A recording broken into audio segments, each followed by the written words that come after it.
move the motion. Thank you, Mr. Twigg. It's a pleasure to serve with you in the chair, and I hereby move the notion that we should consider renewable energy in the east of England. The transition to a zero-carbon economy, with the UK's future energy supply being sourced from low-carbon and renewable sources, puts the east of England right in the vanguard of the UK's energy system. Last year, East Anglia's renewable and low-carbon energy portfolio powered the equivalent of 32% of UK homes. The Opogee Group of Energy Advisors, they estimate that by 2035, this figure could rise to 90%.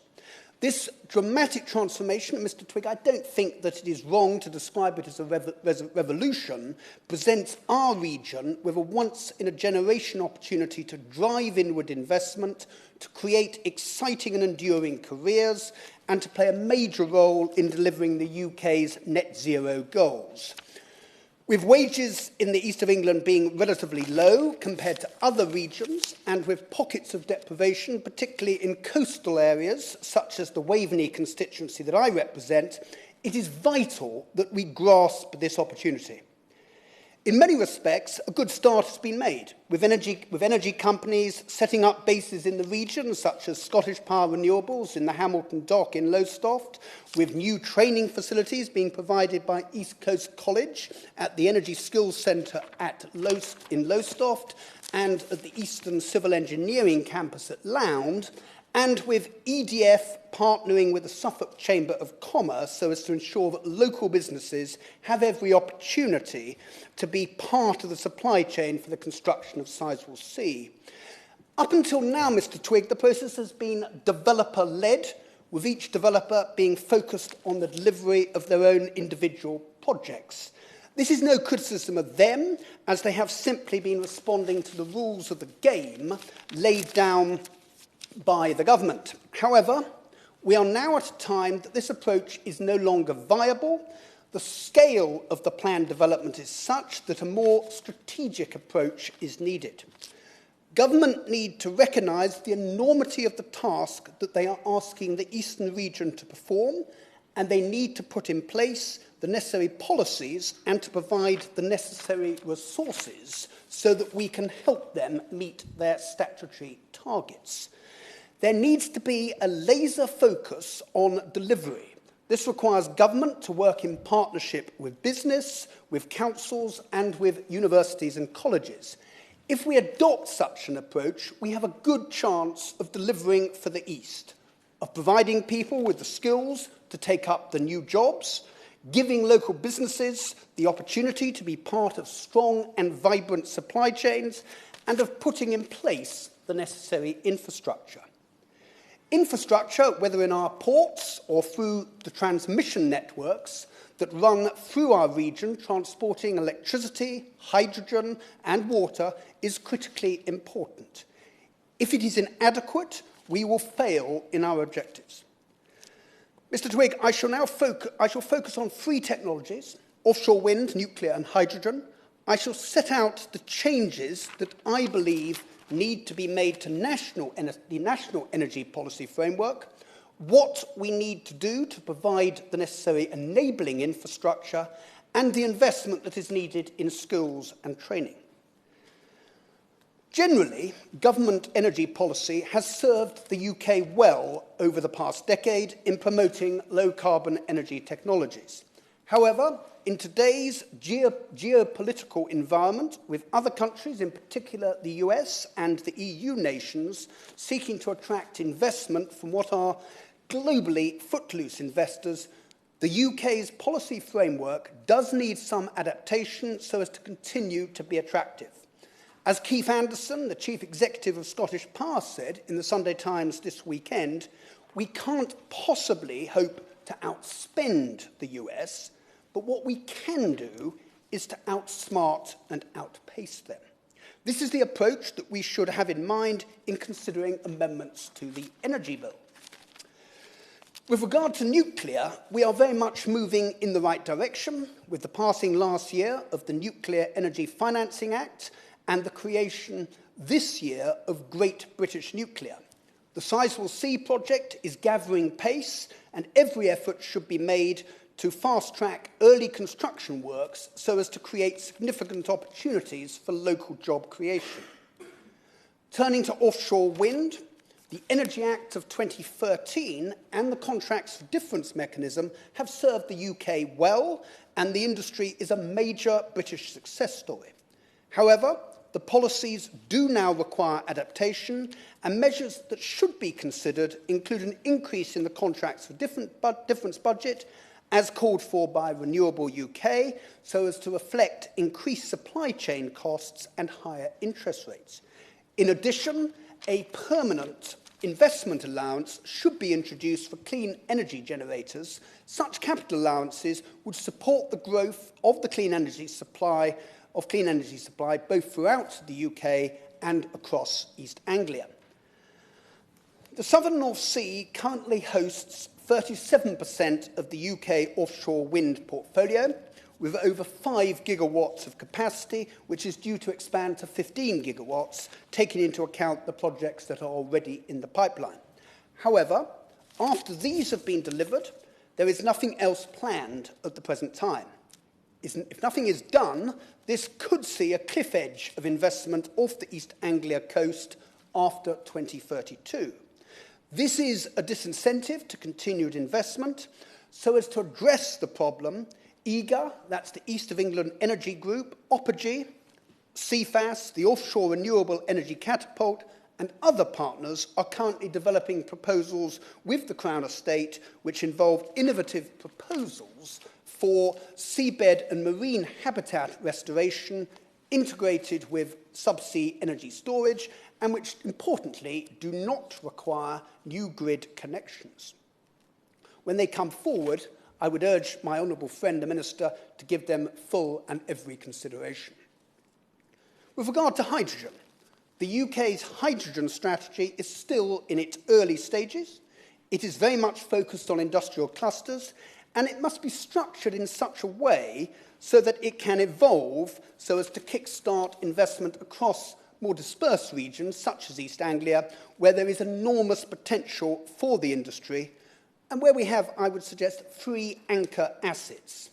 Firstly, the Bacton Gas Terminal in the North Norfolk constituency of my honourable friend representing North Norfolk, which can be a strategic national infrastructure for transporting hydrogen all around the UK. Secondly, we have Freeport East at Felixstowe and Harwich, where a major role can be played in decarbonising the international freight, logistics and transport sectors. And thirdly, the region's primary industry of agriculture, for which hydrogen can serve 3 purposes: as fuel for tractors and combines, for producing fertiliser, and for the heating and air conditioning of the chicken rearing units that are to be found across the region. To enable the hydrogen sector to grow, my sense is that we do need the hydrogen levy as well as a contracts for difference mechanism for hydrogen. Mr. Twigg, at the current time, the enabling infrastructure that is required to support these projects, which in international terms are enormous, is woefully inadequate. Governments do need to recognise the role being taken on by the East of England in hosting these various power stations, both in terms of the funding that is made available and in adopting a strategic approach to the provision of utility networks. To date, the process has been piecemeal, with each development being left to secure their own connections. What we now need is a much more joined-up discussion on future energy infrastructure. This could involve an independent strategic network architect working with government, private sector grid operators, and project developers to plan for the long-term future grid options and connectivity across all utilities, including electricity, hydrogen, water, and digital communications. The government are beginning to put in place the pieces of the jigsaw that are required so as to enable such an approach to be pursued, with the amendment to the Energy Bill reforming Ofgem's remit, and with the government's Electricity Networks Commissioner Nick Windsor due to publish his report on expediting grid development in the coming weeks. A consultation on community benefits is also underway. Mr. Twigg, National Grid are currently consulting on the Norwich to Tilbury grid proposals, which would see 180 kilometres of new pylon infrastructure across Norfolk, Suffolk and Essex. Understandably, there has already been much opposition to these proposals, though National Grid rightly have emphasised that they are very much in listening mode. The detailed design of this particular proposal is for another day, and it is for those MPs whose constituencies the route runs through to lead this debate. There will also, of course, be a public inquiry. That said, I shall seek to lay down some possible guiding parameters. Firstly, it is important that those communities who house such infrastructure get a fair deal. There should be an enhanced package of benefits, and government should look to overcome the technical obstacles that prevent discounted electricity prices being offered to local communities. Secondly, as well as National Grid, it is important that UK power networks, as the local distribution network operator, are included in the discussions. In doing so, we can explore ways of adapting the plans for the National Grid so as to help unlock investment and job creation opportunities in the region, which are currently constrained by inadequate power supplies. Thirdly, in the detailed design of the layout of such routes, it is important that steps are taken to mitigate the impact on high-quality and environmentally sensitive landscapes, undergrounding cables where necessary, and also using newer pylon designs, such as the T design being installed in the southwest. Mr. Twigg, it is important to also comment on port infrastructure.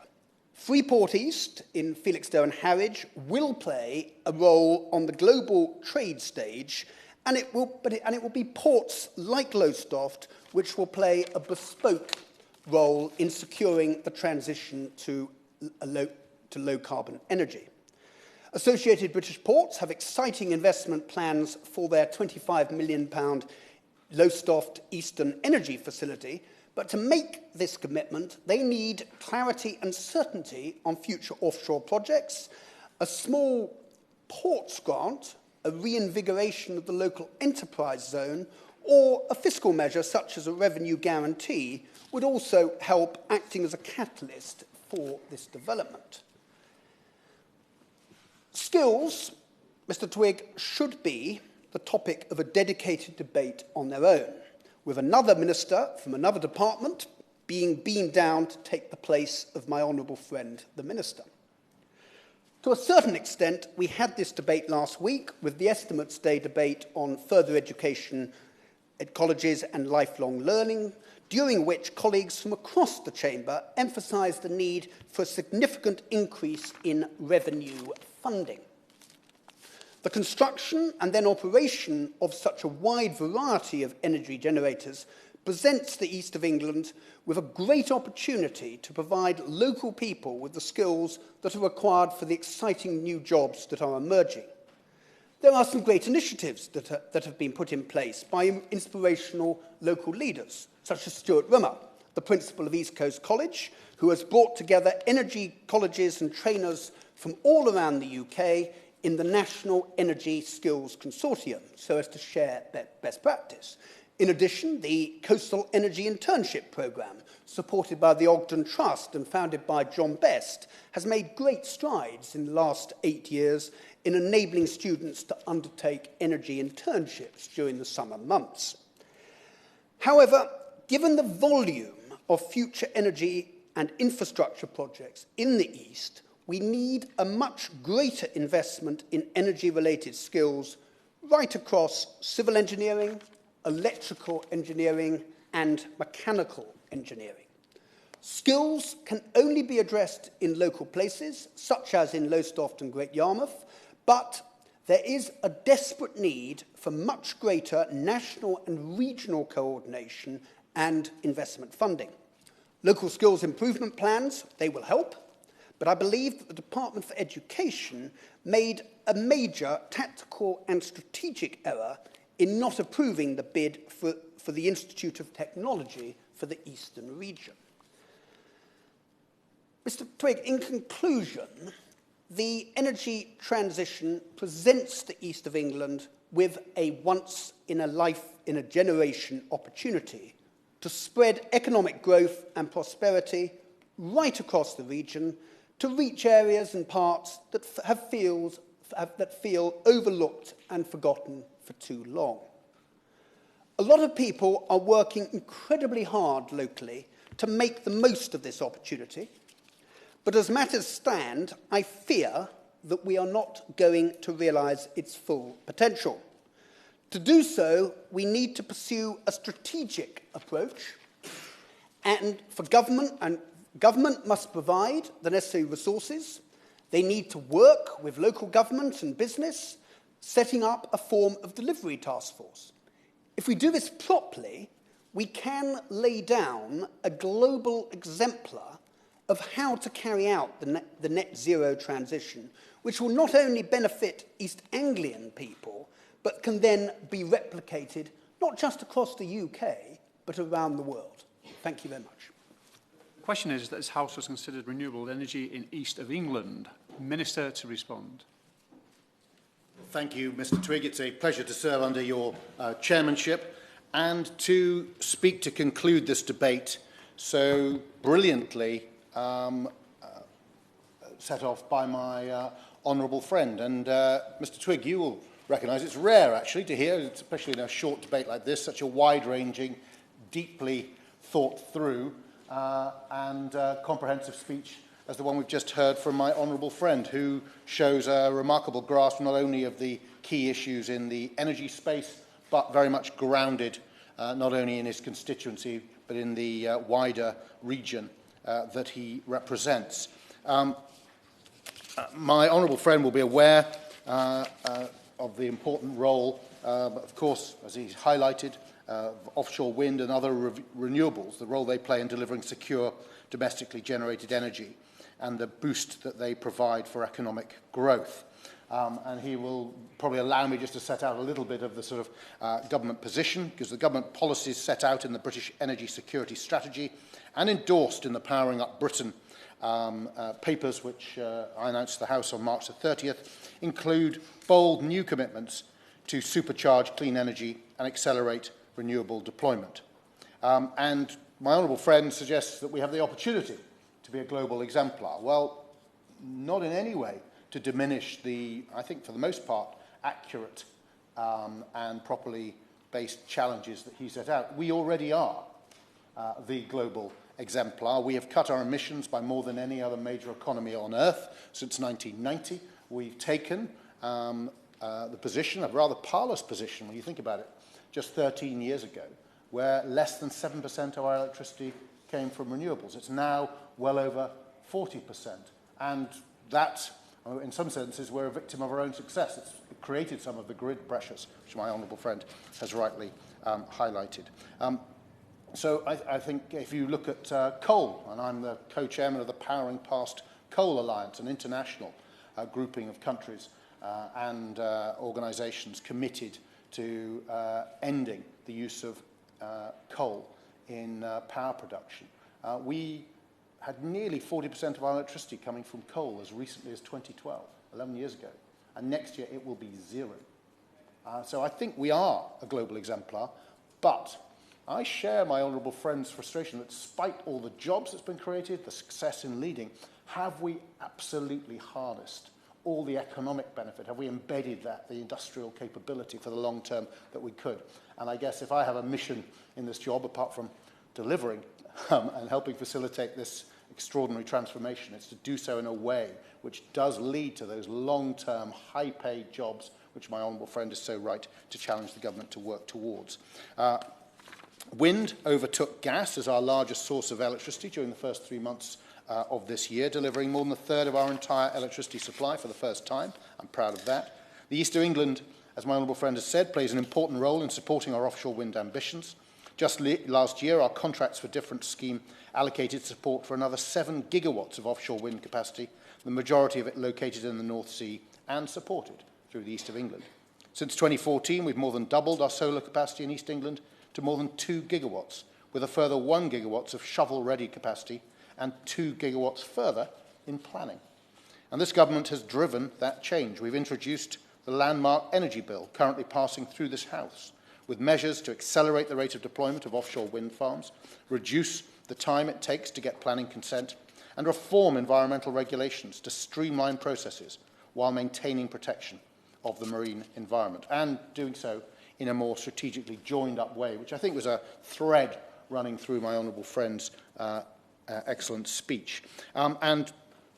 He may or may not be aware that DEFRA is running the Marine Spatial Prioritisation Programme, which is looking at a sort of a cross-purposes analysis to optimise use of our seas and manage competing priorities on the seabed. So they are in conjunction with my department, but they're leading on exactly that kind of strategic overview, which my honourable friend was so right to highlight.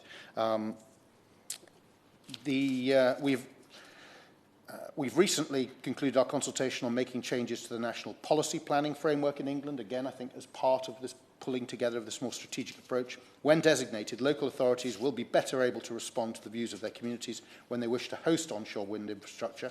It will also require offshore wind developers in East Anglia to consider coordination of the infrastructure before they submit a planning application for any new network infrastructure. Because my honourable friend was absolutely right to highlight this kind of project-based, linear approach, and that we actually need a more coordinated and coherent one. I'm being given further refreshment, which is always marvellous. And where communities host this infrastructure, such as those in the east of England, we want to thank them for doing so and also reward them, as he says, to be fair. Our consultation on guidance on community benefits of transmission network infrastructure closed just a couple of weeks ago, and I hope to be able to share the results of that later in the year. We've also just closed our consultation on developing partnerships for communities who wish to host new onshore wind infrastructure in return for lower energy bills too, and my honourable friend again picked up on that. Finally, I want to mention network infrastructure, and as my honourable friend has said, an essential component for driving renewable deployment, and we need to build it more quickly. In Great Britain, Mr. Twigg, around 4 times as much new transmission network will be needed in the next 7 years as was built since 1990.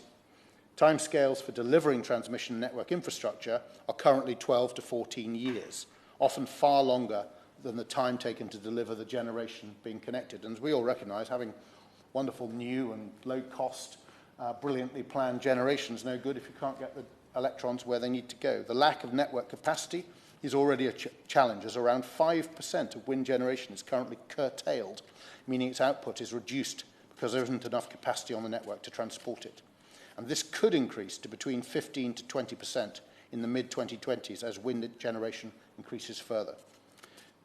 In order to accelerate the delivery of network infrastructure, we appointed Nick Windsor as the Electricity Networks Commissioner, tasked with advising on how we can halve the timeline for delivering new electricity transmission infrastructure. His report will be published imminently, and the government will respond with an action plan later this year. We'll also be coming forward, of course, with a connection plan at the more local level as well, precisely because of the central importance of sorting out our transmission. Placing all new infrastructure offshore is not a feasible option, as ultimately the electricity needs to get to where the demand is, which is, of course, onshore. Therefore, even with offshore cables, infrastructure such as substations will still be required onshore at landing points. But in order to support faster delivery of transmission and better coordination, the Holistic Network Design, or HND, developed by the Electricity Systems Operator, sets out a blueprint for the connection of groups of offshore wind projects to the grid. Again, picking up on the central point of my honourable friend, the need for a more strategic and coherent approach, informed as it will be by high-level spatial strategies. This is the first time that connections and transmission reinforcements have been considered together for multiple projects, and is revolutionising the way we design our network infrastructure. Considering multiple projects together has allowed opportunities to coordinate infrastructure while balancing impacts on the environment, communities, costs to consumers, and deliverability of the infrastructure. Of course, as my honourable friend has said, concerns have been consistently raised about the proposed infrastructure in East Anglia. And I'd like to reassure the House that the Department is working closely with developers, transmission operators and National Grid ESO to explore voluntary options to minimise infrastructure where possible, while also recognising that timely delivery of projects in the east of England will be key to achieving the 2030 ambition for offshore wind. In the limited time I have left, let me try and just briefly review, Mr Twigg, some of the points my honourable friend made and see if I can make any form of a reasonable response to them. He mentioned the revolution, and that is what's going on. And that's why we do need to sort of tell the story to the nation about the fact that we are rewiring this country. If they look around, even the most beautiful landscapes, they will see the things they're used to not seeing because they're just so used to it. They will see major bits of industrial infrastructure that were required in order to create the foundations for the wealthy and successful country that we are. We will need to rewire it. So even with the best will in the world, with strategic planning, with coordination and minimisation of impacts, as well as a real focus on good design principles, nonetheless, there are going to be impacts, and we need to let people know that delivering net zero will require that. My honourable friend touched on the fact that we have been developer-led project by project. That is very much changing. He mentioned the focus on delivery and skills and jobs. I co-chair the Green Jobs Delivery Group, which is the high-level government and industry body looking to get the information from the kind of engineering specialties that my honourable friend mentioned, to try and get that information so that that can be shared with my right honourable friend, the Education Minister, who sits on that body too, to make sure that their programmes are better aligned with and support the kind of revolution which is required. My honourable friend mentioned the CFD budget. I think when he talks about that, he's probably more talking about the administrative strike price. It's in our jargon world, administrative strike price is the kind of top level that we'll pay, whereas the budget is the amount that we'll commission. We always keep that in mind. Obviously, we recognise that there, with higher financing costs, supply chain squeezes and inflation, but those things are very much taken into account when we design these policies. And I would just say, not to say that we can't always get everything right, but the industry always tells us that we have allowed insufficient funds for it and typically predicts rather less ultimate